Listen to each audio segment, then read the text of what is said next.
ચાલો ફ્રેન્ડ્સ, આજે અમે જઈએ છીએ ગલુડી ગામ. તો ચાલો હું તમને પણ બતાવું અને દર્શન પણ કરાવું. આપણે ક્યાં જવું છે નકશો? મંદિરે. કયા મંદિરે? ફૂલવાડા મંદિરે. ફૂલવાડા મંદિરે.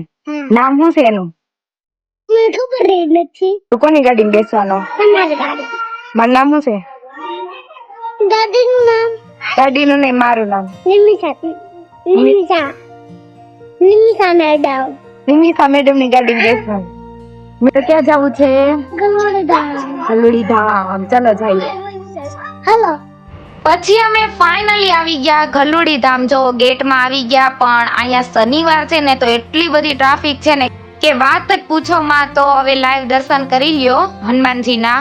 અને જો અહીંયા બધા હનુમાન ચાલીસા બોલે છે. અને અહીંયા એક રાધા કૃષ્ણનું મંદિર છે, એટલે કે સૈયા છે એનું નામ. અને આ બધા જ જૂના વાસણ, જૂના વાટકા, બધું જ જૂનું મૂકેલું છે. તમને જોઈને એટલી મજા આવશે ને. તો અમે થોડીક વાર પછી બહાર દર્શન કરીને બેઠા. અને નકશુભાઈ જો હાથ જોડીને પ્રાર્થના કરે છે. અને પછી ત્યારબાદ અમે બેલ વગાડીને શંકર ભગવાનના પણ અમે દર્શન કરી લીધા. અને ત્યારબાદ અમે તિલક કર્યું. અને ત્યાં નાના નાના ભૂલકાઓ માટે હિંચકા છે, લસરપટ્ટી છે. અમારી પાછળ બધી ટ્રાફિક છે. અમે શનિવાર છે ને બહુ ટ્રાફિક છે. અમે આવ્યા છીએ ગલુડી. હું તો ફર્સ્ટ ટાઈમ આવી છું. બહુ મજા આવી ગઈ. તમે પણ આવજો. અમે આવ્યા છીએ ગલુડી કષ્ટભંજન દેવના દર્શન કરવા. અહીંયા જે મંદિરમાં આવીને એનર્જી આવે. આમ હનુમાન ચાલીસા બહુ મસ્ત ને હનુમાન ચાલીસા આખો દિવસ ચાલે જો.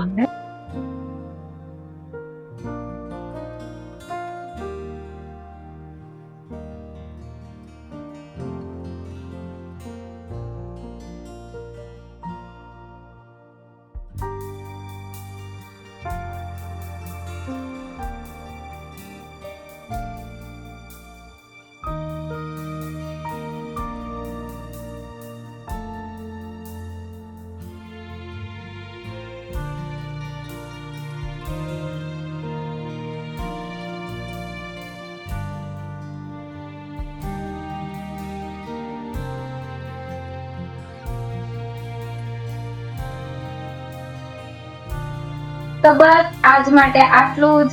મળી આવતા વ્લોગમાં. અને તમે પણ અમારી ચેનલને સબસ્ક્રાઇબ કરી દેજો, લાઈક કરી દેજો, શેર કરી દેજો અને કોમેન્ટ કરી દેજો. અને હા, ગલુડી ધામ એકવાર અવશ્ય દર્શન કરવા પહોંચી જાજો.